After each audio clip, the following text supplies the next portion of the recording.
I am really excited about I figured that it could be as easy. I looked online as like those screws, unscrewing them, pulling it out, putting it in. But then my understanding is that there was also a process of like setting it up with the within. Yeah, so you just have to, as soon as you plug in the card, you have to just go through on the iPad and just change the settings so that it's able to read recording and playback options for the SD cards. Right. Because the original unit only has the USB input for a computer connection, but this has the computer connection plus the recording and playback options. Right. So then you can set it up so that it's able to read that, because that's now an option that needs to be set. It doesn't just automatically switch over. And what was the thing that you were thinking of before I got this card where you were like, well, we can do that anyways? Like you were like, we could record all of this stuff, no problem anyways. What was the approach that we would have taken that way? Yeah, so the plan would have been to have gotten a separate digital audio workstation that would have been connected to a computer. Right. And you would just plug in directly through the USB input and then use the rack, the X32, as your interface because it gets all your preamps and everything, and then just set it up in a DAW, whether that's Reaper, Pro Tools. So how do you do that with, at the same time, running all this stuff out to front of house and everything? So that's where the true split comes into, because if you're running the true split on the front, what's happening is if you have all of your microphones plugged into these front inputs here, there's two copies. So the first copy goes into your rack system here, which is a digital console. Yeah. So that works for all of your in-ears and everything that you would need to do on your end as a band. Mm-hmm. And then it gives exact copies that come out to front of house. They can do whatever they need to do. If they want to record on their end with all of their EQs, compressions, reverbs, delays, everything that they did during the show, fantastic. Whereas recording from here will give you all of your EQ and compression that you were doing for all of your in-ears, for example. Now, by also doing that, you're setting yourself up not only for recording in the DAW, but you could also run that for live streaming. Absolutely. Yeah, so if you get something like a stream deck where you can set it up so that you have it, so you can basically just run everything pre-programmed with buttons. You can take inputs and outputs. So for example, like we run Reaper for all of our click tracks, and if we had backing tracks, we'd be running backing tracks as well, because that gives you ins and outs. So you could record everything here in on Reaper or whatever DAW you're choosing to use, and then send your click tracks and your outputs and everything that you use with your app currently, and essentially do the exact same thing all in one, basically pre-built template for your DAW. So then you can record and send all of your outputs separately, but it's all from one computer. One of the most popular ones that people are using for that live, I'm trying to think of its name right now. Ableton? Ableton Live. Yeah, a lot of people use Ableton. I find just in terms of consistency, I've liked Reaper just because it's a little less expensive. It's a little bit more user-friendly. Because I know a lot of Ableton users, if you're an Ableton guy, you're an Ableton guy. I've never personally been an Ableton guy. I mean, I started on Logic and then moved over to Pro Tools. Right. So for me, Ableton is a little bit more of a learning curve, and I know how to use it, but I just never liked the user interface. It does seem a lot more convoluted. Now, the other side of that, though, is, from my understanding, with Ableton, you can also have MIDI triggers. Can you MIDI trigger on Reaper as well? Absolutely, yeah. So everything can have MIDI triggers, you just have to pre-program. Like, for example, for us, we run Reaper for my band setup, and we run Light Key for our lighting setup. So you can run a singular cable out of the laptop from our drummer's laptop that starts all the click tracks and everything else with MIDI triggers built in on a MIDI track in Reaper, and then have that connected to our lighting laptop with a single cable that runs to wherever he's sitting in the venue. And it runs off of those MIDI triggers, so when he presses play, we're following the click track in our in-ears, and let's say we want the lights to be this color in the verse and then this color in the chorus, it can be pre-programmed so that the lights automatically switch based off of the Reaper MIDI changes. That's cool. All in one quick swoop. So our lighting tech, for example, can focus on all of his other auxiliary lights, the specifics that kind of go into that. So you could do lights. You could also, like, if I have a pod go, I could have my guitars being triggered at specific times for specific things. Yeah, so you can change your tones and whatever, and like that can be based off of, like, for example, if you had a quad cortex or whatever you have for your pedals, that's a digital output. you can run your digital output into here and then run a secondary out that goes into your computer, and then it can auto change based off of your MIDI patches. What I have been doing, and I'm open to being flexible with expanding in software and like focus, like, because like if you're saying of the two you prefer Reaper, which I would agree with you, my brain has a hard time wires connecting when I look at Ableton. It overwhelms me. But I use Prime right now, which is through, I don't know if you've ever heard of it. Yep. Yeah, so Prime, which is a loop, it's a loop community thing. And so that I've been able to run everything through Prime, set up MIDI cues, you can do all the lighting, everything through that. The only challenge is that, again, I'm trying to figure out, and I know other churches are doing this because they are using Prime or they're using multitracks and then they're live streaming. So somehow they're shooting that out. Right.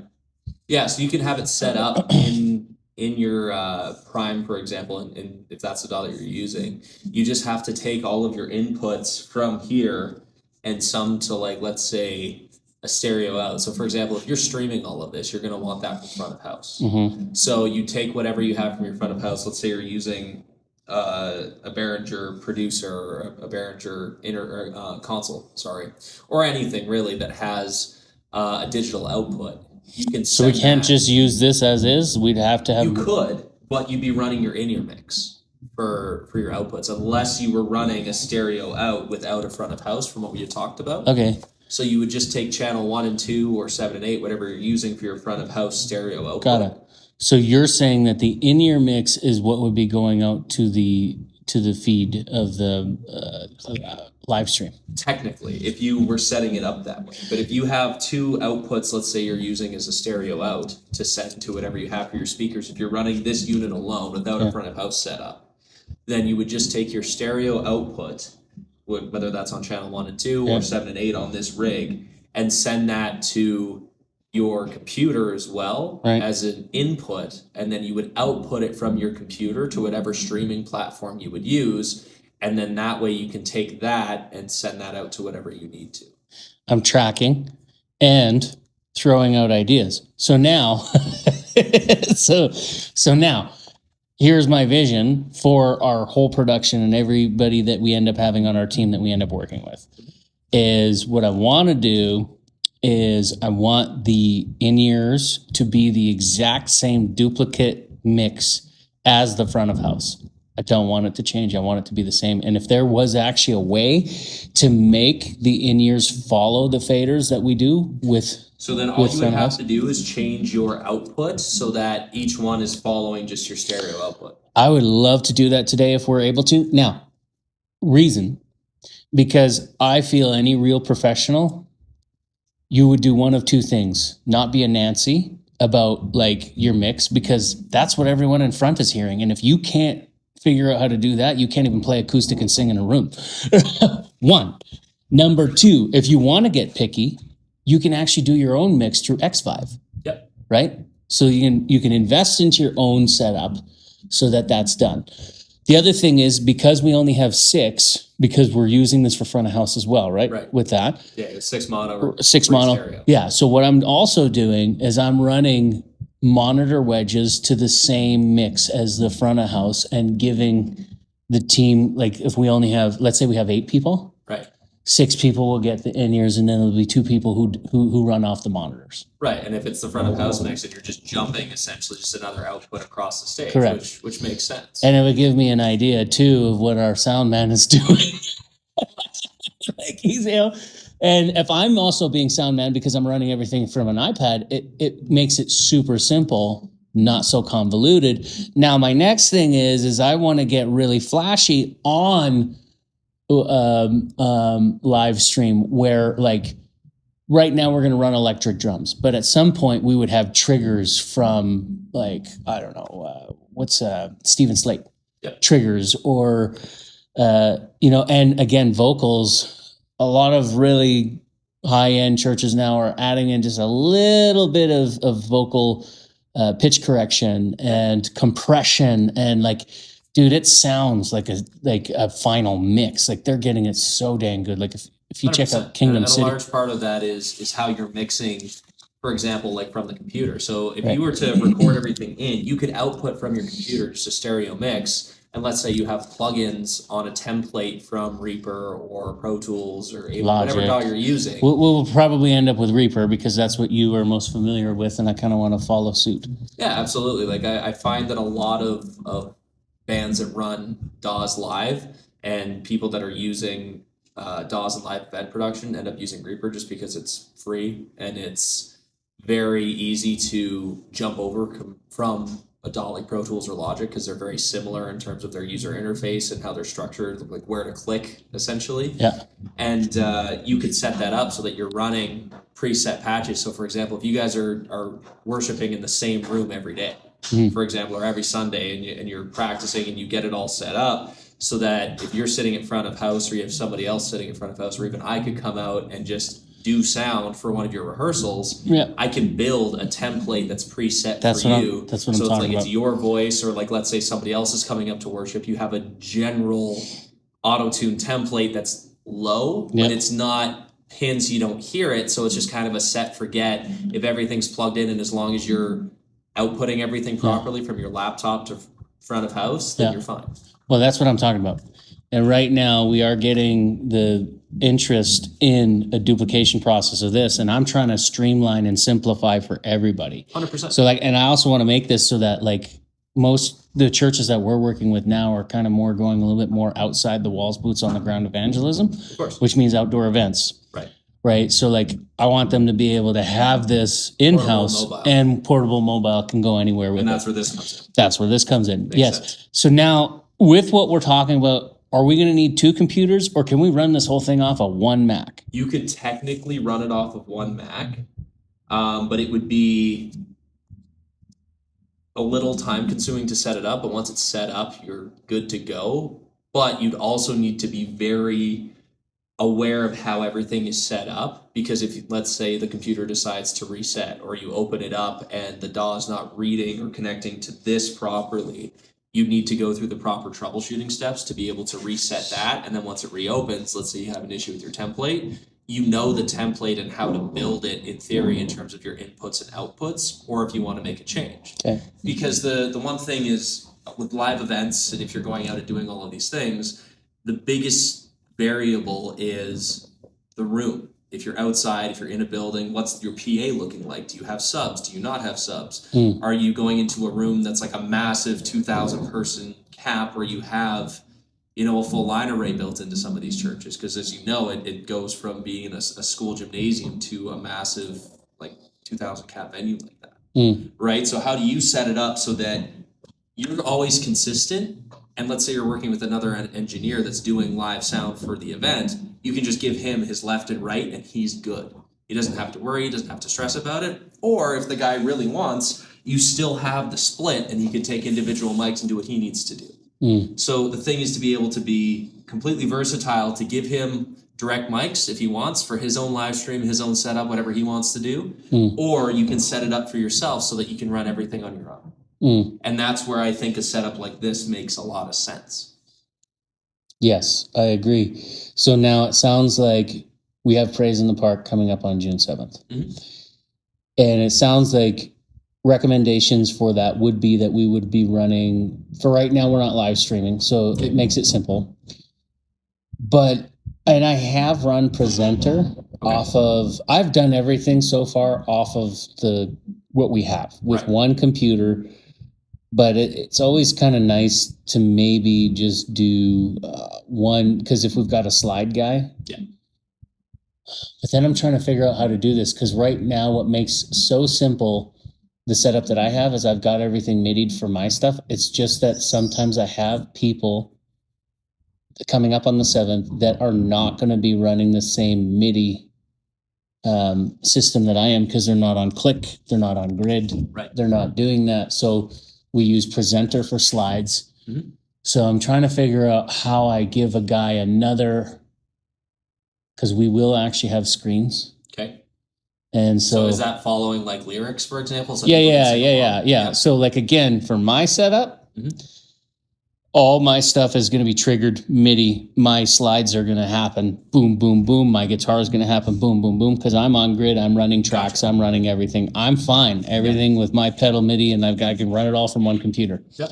But then for the people that are not running that system and only want to run slides, and still, can we somehow have two computers set up in the visual and you'd have to kind of swap? Or does that make it convoluted? I think it would make it a little bit more difficult because your MIDI is set up for your system. If their computer, for example, doesn't have the same audio drivers installed, then it won't even talk to this system.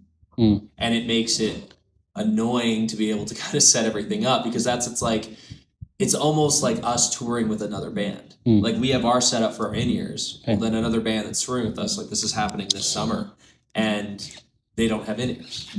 Well, the one drummer is going to be borrowing our in-ear rig so that he can run a drum mix so that he doesn't have to have a massive wedge on stage. The other three guys are just kind of left to their own devices to kind of be like, well, you have the monitor from the venue and this is what you get. Okay. Well, then here's what I'm hearing then is that if I put my computer aside somewhere, side stage, and then I have my MIDI controller in front of my foot, I can just hit the button, go song to song, let my MIDI do its thing. Yep. Then when others are in presenter in their scene in presenter, they're going to be doing manually clicking the button for their own stuff. Everybody's still plugging into this. Exactly. So the only thing is that you wouldn't have a constant MIDI trigger because it's not preset. Yeah. Or you have it set up so that you're running a singular MIDI trigger that says next page or whatever it is that's causing the slide to switch, and somebody, for example, you're sitting there, you just have to sit and tap your foot as you watch, or you get somebody you're following along lyrically, but then it can kind of get messy if you're not paying attention or you don't know the songs or they're doing something that you're not super familiar with. If stuff starts to go sideways and then you're clicking, you're kind of stuck. Worst case scenario is wrong lyrics, because then if you start trying to sift through and it's constantly changing, then people know there's a problem. Perfect. Right? So the best way to do it is, I would say, build your enclosed system. Yeah. And then recommend to other people, and then let them do what they need to do. Correct. And we can always, like right now, what I think we're going to do today is the current scene that I have, we'll duplicate it with the new way of doing things so that the monitors are going to follow, or the in-ear monitors mix is going to follow the front of house. Yeah, and you can set that up so that it's basically like how it is, and then you have people, like, let's say you have the app on your phone, and if somebody decides, okay, you know what, we're outside, I can't hear my amp or whatever, or I'm digital and I don't hear anything, you can open it up on your phone and just boost their guitar a little bit on their mix. Right. You know, and like that's kind of the but nice we would have to make a switch though, wouldn't we? Because if we have it set up so that the in-ears are going to follow the front of house, we would have to switch something back so that when what we can always do too is, let's say you have your front of house mix, you set it up, and this is where, like, I would come in, for example, like if you're running a rehearsal, I would mix your rehearsal as if it was a show, and then at the end of the afternoon or the end of the evening or whatever it is, whenever you're doing it, we go and look at all of the exact settings that I have and just manually match them. And then save that as a scene, and it's like, here's this building, here's this front of house setup. Yes. You're not changing any of the cabling, and then you still have the ability to modify the mix if you want. Yeah. And like, let's say you have somebody that's, for example, like, oh, I need to hear my guitar, or I need to hear my bass, and you have a previously saved scene where the front of house is exactly the same. Yeah. Modify it, do whatever you need to do for that session, and then just reload your scene at the end of the night, and you're exactly where you started. Okay. And we're going to get there for some of these churches that we are collaborating with at some point. Right. So now if I now anchor back into June 7th, yes, it is an outdoor thing. I also think that I might myself have little touch points like what you're talking about in between with some of these guys, right, to create scenes for each of us. Okay. So like what I'm thinking right now is the last scene that we created together is perfect. It's how my brain is working. And again, I'm open and flexible, and I'm still learning, and you have no idea how much you inspire me through this process. There's a lot going on with this stuff, man, seriously. Yeah, so like, so basically the last scene that we have, I'm going to keep that on file to potentially duplicate for those that are not using backing tracks. Gotcha. That's what's going on in my head. Yep. And then we'll create a new scene, or we'll duplicate that last one from today, create a new scene so that we've got it set up so that the the faders and everything and the ears are going to match front of house. Everything's just going to be duplicated. That's my scene. Yep. I want that for my team, and I've got no Nancy's on my team, and they're going to get an outside mixing system that I will guide them to if that's what they really want and need. Perfect. And that I'm going to keep it simple that way. This year, we are not live streaming yet, and I know everything that we talked about recording. I want to get there. That's my goal for next year's Praise in the Park. Mm-hmm. So now we have we know what we're shooting for. Of course. Was this a good idea in my mind to get this card? Because the point is now this is in the interim between now and us going to live stream, this should record everybody individually. Yes. Zeroed out from my understanding, and then I will mix and master in a post concept where I'm also documenting this, where it'll be a documentary, and we'll use that as a absolutely. Yeah, so that will work. And the nice thing with the SD cards is you can record and have everything set to a card, input the card and pull all the audio into like a different DAW or something, and do all your mixing there. And then if you're like, oh, well, here's the compression, here's the EQ I use, here's everything else, it sounds great in like my studio, for example, then you can take that and try to match the mix that you have for your live setup. So there's a couple of different ways that you can go about it if you have the same plugins. So what you're saying is that whatever I do with the stems with that is almost creating a scene. Exactly. Sick. It's just it's a different way of creating a scene, if that makes any sense. Yeah. Because it's just a saved. So this kind of gives us more DAW options. Profile or a saved DAW folder, for example. Yeah, and it gives us more options. Absolutely. Like my entire thing for you is to set it up so that you can do whatever you need to do, and then make slight adjustments here and there so that you can always go back without having to recable or rewire or come back to me like, hey, I need you to help me with this. Right. It's just an expansion so that you understand your point A is your foundation, and then being able to move to point B, C, and D, but also be able to revert back to any other one throughout your time. And everything that we talked about in terms of going to live stream, this card still allows us to do that. 100%. And it allows us to play around even just a little bit more. It's kind of a higher... Yes, more because options. This runs your SD cards as well as your audio MIDI. Perfect. Let's give her. Let's go. Cool. I'm ready to rock and roll. Right on. Thank you. Cool. Beauty. Just a couple of screws and you're good. She's done. Awesome. Oh. It's essentially the same ring as ours. Yeah, I see that. Do the setup. Yeah, let's take a good look at that. Yeah, so always make sure that sync is okay here on the card sync. Yeah.